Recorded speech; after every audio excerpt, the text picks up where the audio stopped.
were children, I would bake you a mud pie, warm and brown beneath the sun. Never learned to climb a tree, but I would try, just to show you what I'd done. Oh, what I wouldn't do if I had you, babe. I had you. Oh, what I wouldn't do if I had you, babe.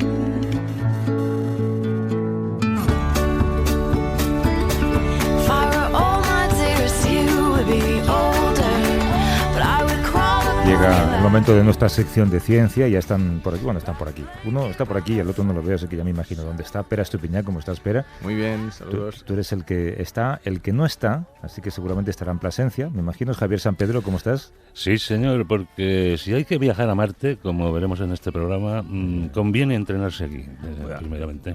Entrenarse porque esto es lo que queremos. O llenarse de comida para lo que luego pases hambre. Bueno, esto también es muy aconsejable, sí, desde luego.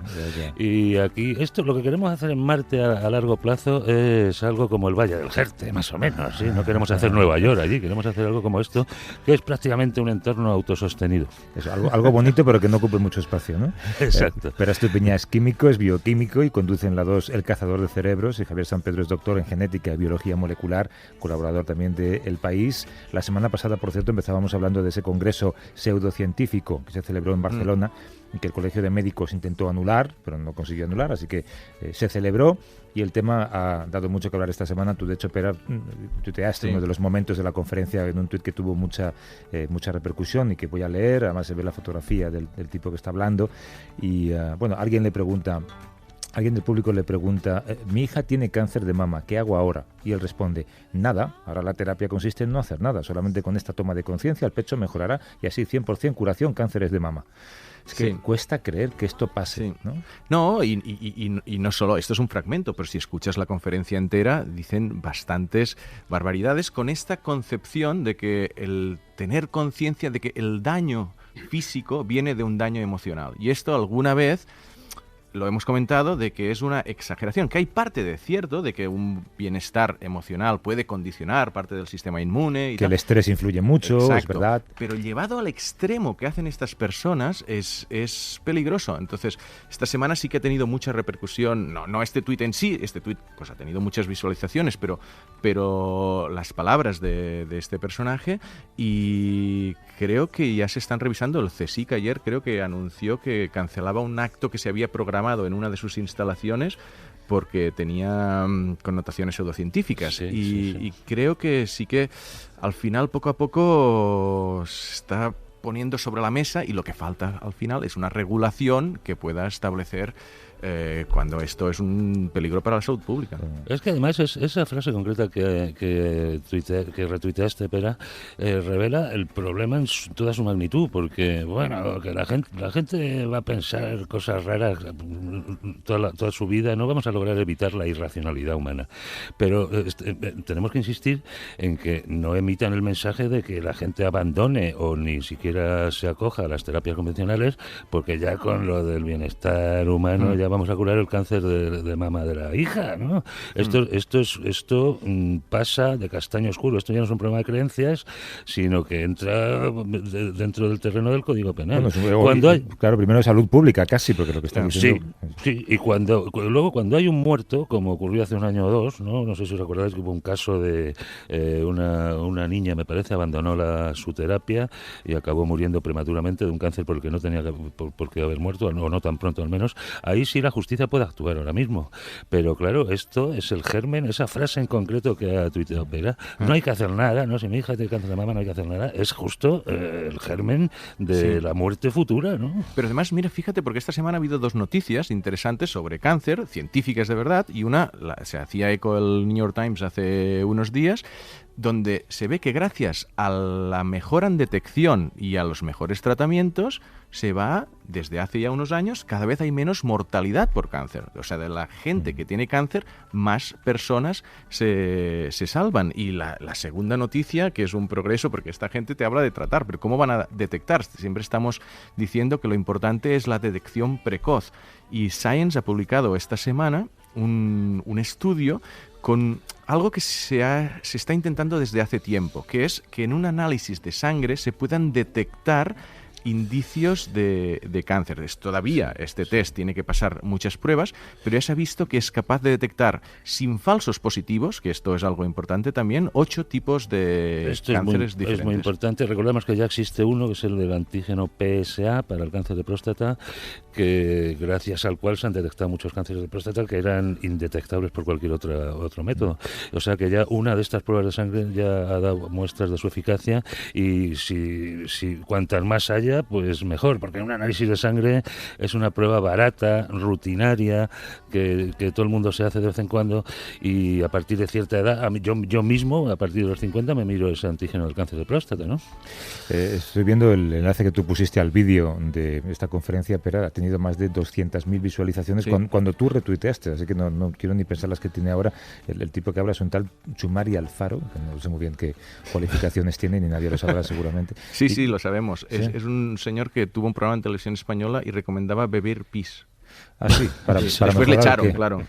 No me extraña. Mira, estaba pensando ahora que Steve Jobs, el fundador de Apple, que murió con un cáncer de páncreas, dicen que en parte porque él intentó terapias alternativas antes de ir a las terapias convencionales, y que si hubiera empezado antes, pues a lo mejor todavía estaría vivo, ¿no? Habría alargado su vida, quizá. Bueno, hay un teléfono, o 2 teléfonos, de hecho, a los que pueden llamar si quieren al final de esta sección. El otro día me regañó un oyente porque dejamos muy poco tiempo para las llamadas, y porque no os damos tiempo a responder. A ver si conseguimos dejar un hueco un poquito más grande.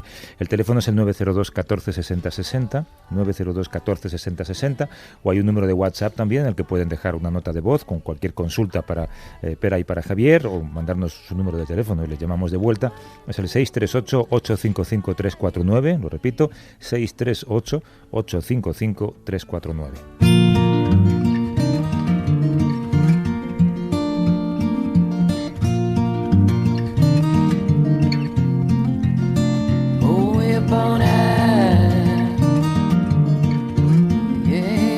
Hablaba Javier de buscar el Valle del Jerte marciano, o crearlo, si es que no existe. Crearlo en Marte. El Servicio Geológico de Estados Unidos ha descubierto a tan solo 1 o 2 metros de la superficie grandes depósitos de agua helada. No hace falta saber mucho de ciencia para imaginar que es un hallazgo muy importante, ¿no? Sí, o sea, ya se sabía que había agua en Marte, que había hielo en Marte, pero las cantidades y las características de este hielo sí que permiten, como ahora comentaremos, o sea, facilitan este sueño que es de tener una de estar colonia, allí, ¿no? Estar allí, ¿no? De llegar y poder utilizar lo que encontremos en Marte para generar una cierta colonia de humanos. Y que sobre todo porque está a 1 metro, ¿no? Está a 1 metro de la superficie, porque ya se sabía que había agua subterránea, pero es que si hubiera estado a 10 o 20 metros... Claro, sube una grúa hasta allá arriba, ¿no? Claro, exactamente, y una taladradora que llegue a esa distancia, ¿no? Hubiera sido poco eficaz, pero a 1 metro es muy factible usar ese agua, claro. ¿Quién nos puede contar cuánto hay de real en esa posibilidad de que los humanos viajemos a Marte? En un futuro que podamos ver los que estamos aquí, por lo menos, es nuestro invitado de hoy. A menos es un privilegio que esté por aquí, es Héctor Guerrero, que es físico del Instituto Nacional de Técnica Aeroespacial, y se ha dedicado en la última década al menos al desarrollo de instrumentos para misiones a Marte, para misiones en el planeta rojo. Héctor, ¿cómo estás? Buenos días. ¿Qué hiciste? ¿En qué trabajabas el viernes, por ejemplo? ¿A qué dedicaste el viernes? El viernes me recuperaba de una conferencia en la Fundación Telefónica sobre ir a Marte. pero que, no sé, ¿qué aparato tienes entre manos ahora mismo? Sí, ahora mismo en el INTA tenemos varios aparatos entre manos para estudiar sobre todo la climatología en Marte. Cuando estemos en Marte habrá que tener, como en la Tierra, estaciones meteorológicas que nos prevengan de si va a haber tormentas de polvo, de cómo va a ser la irradiación solar y muchos aspectos de ese estilo. O sea, Marte tendremos que habitarlo como la Tierra. Claro, estaba pensando en la película, sé que me vas a regañar por imaginar que las cosas son como en una película, pero en fin, en la de Matt Damon, la del Marciano creo que se llama. Sí, el Marciano. Que es verdad que hay tormentas, que una piensa, bueno, vamos a Marte ya, pero ¿y si llueve? Y ya sé que acabo de decir una barbaridad, pero ¿y si hay tormentas de polvo? Sí, la película El Marciano es de las más realistas que se ha hecho. Lo único que es un poquillo falso es lo de la tormenta inicial, porque la densidad del aire en Marte es como la 100ª parte en la Tierra y no podría ni arrancar la antena que arrancó, ni golpear al astronauta, ni nada. Pero el autor del libro, Weir, lo que decía es que se tenía que inventar algo para hacer una historia. Pero en Marte, pues las tormentas de polvo es lo más peligroso que tendremos en el futuro, sobre todo porque oscurecen el planeta, afectarán las comunicaciones y realmente el polvo se nos meterá por todos lados y al entrar en nuestros hábitats, pues eso será un follón, habrá que limpiarse mejor, etcétera, etcétera. Al entrar en nuestros hábitats te refieres a que, no sé, imagínate cómo sería ese hábitat. ¿Sería una colonia tapada por una bóveda de cristal? Estoy pensando como en Futurama ahora mismo, ¿eh? Marte, lamentablemente, habrá que estar bajo tierra, un par de metros bajo tierra, salvo que llevemos unos hábitats que nos protejan bien de la radiación. Marte no tiene prácticamente atmósfera porque el campo magnético se apagó y entonces el viento solar ha ido barriendo todos los átomos de la atmósfera de Marte. Y entonces al no tener ese escudo magnético, la radiación, los rayos cósmicos, la radiación solar están completamente bombardeando día a día la superficie y además la radiación ultravioleta. Entonces en Marte habrá que estar un par de metros bajo tierra. O sea, hay que buscar Suena cuevas. muy mal esa frase, ¿eh? Ya, metros bajo es tierra. lo que hay. Sí, antes de entrar, estamos empezando a hablar de un tema que me gustaría que profundizara, porque para llegar, de repente, le digo, y la parte técnica de motores, y dice, sí, del motor nuclear. Y digo, o sea, ¿qué nuevos tipos de motores estáis investigando para hacer, pues imagino, naves que lleguen más rápido o algo? Sí, el espacio es muy sencillo. Hay que vencer la gravedad terrestre y ponerse en órbita. Eso significa unos cohetes tremendos, ¿no? Y cuesta mucho dinero. Pero una vez que se está ya en la órbita terrestre, escapando de la gravedad, pues hay que ir hasta Marte. Entonces eso se puede hacer en 6-8 meses con propulsión química, que es la actual, o bien si se fuera a motores iónicos, de estos como los de la Star Wars, que son azules, que salen como un chorro azul detrás, que son átomos de xenón, pues eso sería con fuentes de corriente eléctrica. Y esa fuente de corriente eléctrica es tecnología nuclear. O sea, haría falta poner reactores nucleares para volar a Marte en 2-3 meses. Eso te iba a decir. El AVE te reduce el tiempo, te lo divide por 4, básicamente. Sí, y entonces de esa manera se podría ir a Marte más rápido y más allá. Oye, Héctor, ¿esos motores nucleares son los que ya se usan para sondas que viajan muy lejos del Sol? No, ese es otro aspecto. O sea, cuando se viaja muy lejos del Sol, los paneles solares reciben menos irradiación solar y producen menos energía. Y entonces eso no es sostenible. Entonces esas lo que llevan son lo que se llama RTGs, son generadores de radioisótopos que calientan termonucleares, ¿no? Calientan y entonces producen energía eléctrica. Y entonces eso es lo que llevan las Voyager, por ejemplo. Pero eso es otra historia. Claro, estamos hablando de posibilidades, pero tal y como tú lo relatas, son posibilidades que ya se están barajando o documentando. Y seguramente pues planteando. Y de hecho no solamente en el sector público, también en el sector privado, por lo que vemos últimamente. Hablas de ir y volver. Ah, claro, ese es el problema. O sea, ir allá viene a ser casi fácil, ¿no? Porque uno es llegar ya sobre todo por todos mis compañeros, ¿no? Sobre todo para acabar a 2 metros bajo tierra, eso sería facilísimo, ¿no? Pero bueno, antes de ir hay que dejar que lleguen allá muchas misiones con cohetes para poder volver, cargos de combustible, sistemas que generen oxígeno antes de que vayamos, sistemas para generar alimentos. No tenemos alimentos que duren 4 años, ni los mejores congelados. Sí. Entonces, todo eso hace falta que cuando uno llega allá se encuentre ya todo montado. Claro, que se pueda cultivar patatas, como hacía Matt Damon, ¿no? Y eso es de las partes más realistas de la película. ¿En serio? Sí, porque para cultivar, ¿qué hace falta? Tierra, gravedad, agua y un entorno cerrado. Y eso estaba todo ahí. Ajá. Más difícil hacerlo en la estación internacional que no hay gravedad, el agua no sabe para dónde irse. Claro, entonces, bueno, pero no se podría hacer sobre la tierra, habría que hacerlo bajo tierra también. Bueno, si no serían patatas radiactivas. No, radiactivas no, a lo mejor mutadas. Irradiadas. Irradiadas, vale. Irradiadas.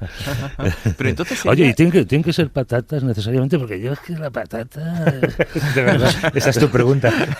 enviar cerdos para... Alcachofas. No, sería antes de enviar un humano, enviar un cohete, dejarlo allí para que cuando llegue el humano utilice ese cohete para volver. Para poder volver, o ir con un cohete como los que fueron a la Luna con muchísima energía para poder volver. Ajá. Pero eso es muy arriesgado, Marte está mucho más lejos. Oye, ¿y cuán realista es que lleguemos a Marte? Porque es que escuchamos un montón de personas que dicen Elon Musk tiene unos planes, otros dicen que en 10 años, o sea, a nivel técnico, a nivel de decisión política, o sea, vosotros, ¿tú te atreves a dar una fecha?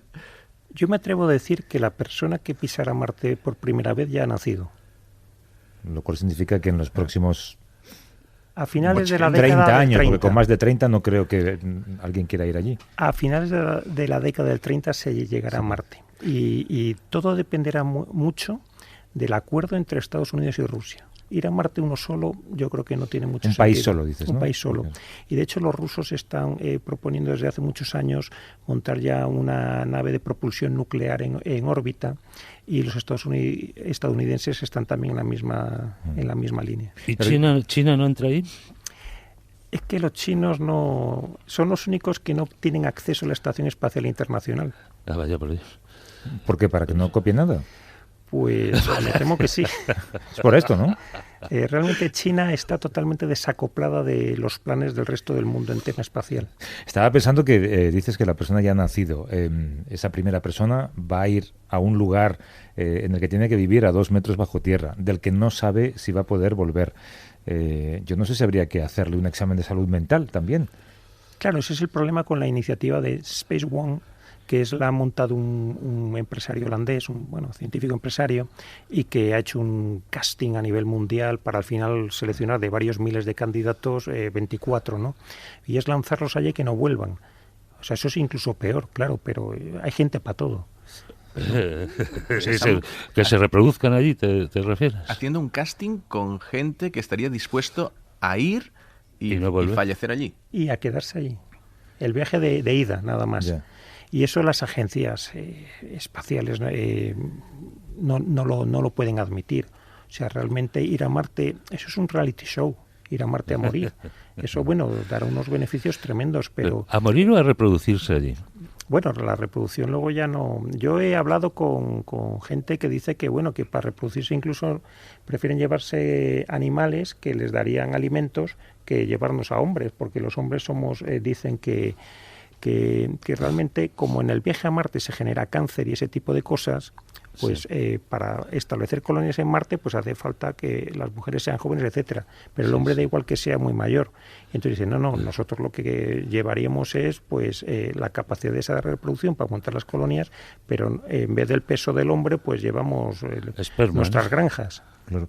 ¿Y tú crees que el esfuerzo será público o será privado? Porque ahora con Elon Musk y con toda esta gente, ¿no? Ahora ya no hay carrera espacial. Ya no hay una lucha titánica entre la Unión Soviética y Estados Unidos para ir a Marte. Entonces eso le quita fuerza de inversión. Pero lo que sí hay es una carrera económica. Hay una carrera económica porque todo el turismo espacial, la ocupación de la Luna, el ir a los asteroides a buscar materias primas, pues todo eso hace que el sector privado afortunadamente esté invirtiendo mucho.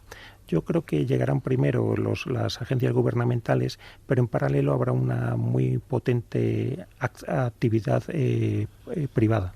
¿Por turismo?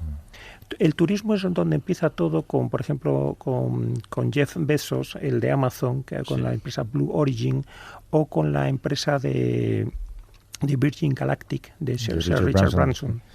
Entonces, eso está desarrollando unos sistemas de acceso al espacio, que es lo difícil, y mucho más económicos. Y aparte SpaceX de Elon Musk, que lo que quiere es ir a Marte.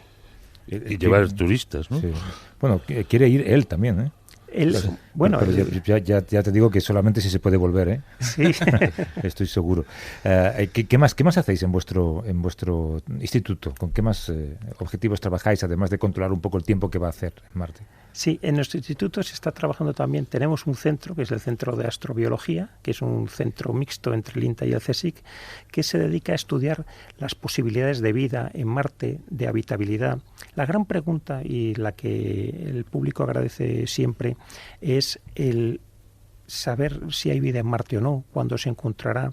No sabemos si nosotros provenimos de Marte, por la teoría de la panspermia, que rocas de Marte pudieron escapar con el impacto de meteoritos, rocas con vida, pues la vida se piensa que en Marte se formó muchísimo antes que en la Tierra, y esas fueron viajando por el espacio y al final acabaron cayendo en la Tierra y trayendo la vida de Marte. Igual al final los marcianos somos nosotros. Lo que acabas de decir. Bueno, estoy pensando ahora mismo porque te iba a preguntar por Donald Trump, así que me has dado el pase perfecto. Donald Trump, por ejemplo, ahora quiere revitalizar la NASA, pero solamente, dicen algunos, como instrumento personal, para intentar pasar a la historia. Eso ha sido una constante en todos los presidentes de Estados Unidos, de lo de revitalizar la NASA, ir a Marte. Todo el mundo le gustaría ser Kennedy y tener su discurso lunar, etcétera, ¿no? Pero desde Bush padre, pasando por Obama y ahora por Trump, pues quieren eso. Pero claro, la NASA tiene un presupuesto de 19.000 millones de dólares al año. Ir a la Luna costó unos 150.000 millones de dólares e ir a Marte costaría 1,5 billones de dólares. El presupuesto de España 1,5 veces. Eso implica que si quieren ir tienen que volver a poner dinero. Pero lo que ha firmado Donald Trump es algo muy interesante, que es establecer una estación entre la Tierra y la Luna con los rusos a medias, como un puerto intermedio. Digamos como para hacer el transbordo, ¿no? Sí, en 2022 hay que ensayar muchísimas cosas antes de ir a Marte. Ahora llevamos desde el año 2000 ocupando la Estación Espacial Internacional y solamente 20 astronautas de los 500 que ha habido en el espacio han salido de la órbita terrestre. O sea, tenemos muy poca experiencia más allá de la órbita terrestre. Claro. Fíjate, todos los científicos que pasan por este programa, sean del terreno que sean, cuando les preguntamos qué es lo que más les gustaría ver en su tiempo de vida, no suelen decir pues que el hombre llegue a Marte. Siempre dicen descubrir que hay vida en Marte. ¿Ese sería un poco también tu objetivo, más que llegar a Marte? Es que esa es la gran cuestión, Claro. saber de dónde venimos. Sí, bueno, aquí hay una polémica, porque con todo el dinero que estás hablando que cuesta el viaje espacial tripulado, esto sería un decremento de las misiones robóticas que están dando muchísima información científica, ¿no? O sea, yo creo que internamente hay este debate en decir ciencia versus exploración, ¿no? Vale, pues la próxima vez que vayamos a Everest mandamos un robot. ¿Dónde está la gloria? ¿Dónde está la capacidad, el transmitir a los demás esa... Bueno, a mí Oye, algo que sí que habría que mandar. No me emociona tanto, ¿eh? Javier, que algo que sí habría que mandar, no antes que un robot, serían bacterias. Si no las hay allí, tendremos que mandarlas, porque sin bacterias no hay ciclos del carbono, ni ciclos del fósforo, ni hay vida en la Tierra, ¿no? Los primeros habitantes del planeta Tierra fueron bacterias y lo fueron en solitario durante la mitad de la historia de la Tierra, durante 2.000 millones de años. Bueno, eso es las teorías de hacer la terratransformación de Marte, Sí. de una vez que esté, pero eso es mejor cuando ya estemos allá. Como estos son procesos que van a durar mucho, primero ir allá a ver si hay bacterias o no. Para empezar, la patata de Matt Damon no va a crecer si no tiene bacterias en las raíces. Claro, pero él usaba los excrementos de los astronautas que se habían ido, de los amigos. Exacto. Bueno, pues eso sí, ahí ya hay un montón de bacterias, ciertamente. Ya tienes tus bacterias, Javier. Ya vas a estar tranquilo. Vale, ya me quedo tranquilo. Estás enamorado de las bacterias. Héctor Guerrero es físico del Instituto Nacional de Técnica Aeroespacial, el INTA, y ha dedicado su última década de investigación al desarrollo de instrumentos para misiones en el planeta rojo. Héctor, suerte en tu trabajo, porque la suerte que tengas tú es la que disfrutaremos todos, supongo. Así que avanzad al mayor ritmo posible. Muchas gracias, os avisamos antes de ir. Sí, por favor. Y sobre todo devolver. No para que vayamos nosotros, pero para ver si nos dejas mandar a alguien contigo. Podríamos hacer una conexión cuando estén allí. Yo creo que llegaría con un poquito de retraso. ¿Cuánto retraso? De 3 a 22 minutos, según Bueno, estemos. se puede plantear. He escuchado conversaciones más lentas que esa. Espera Estupiñá y Javier San Pedro también. Hasta luego. Chao. Hasta luego. She's gone.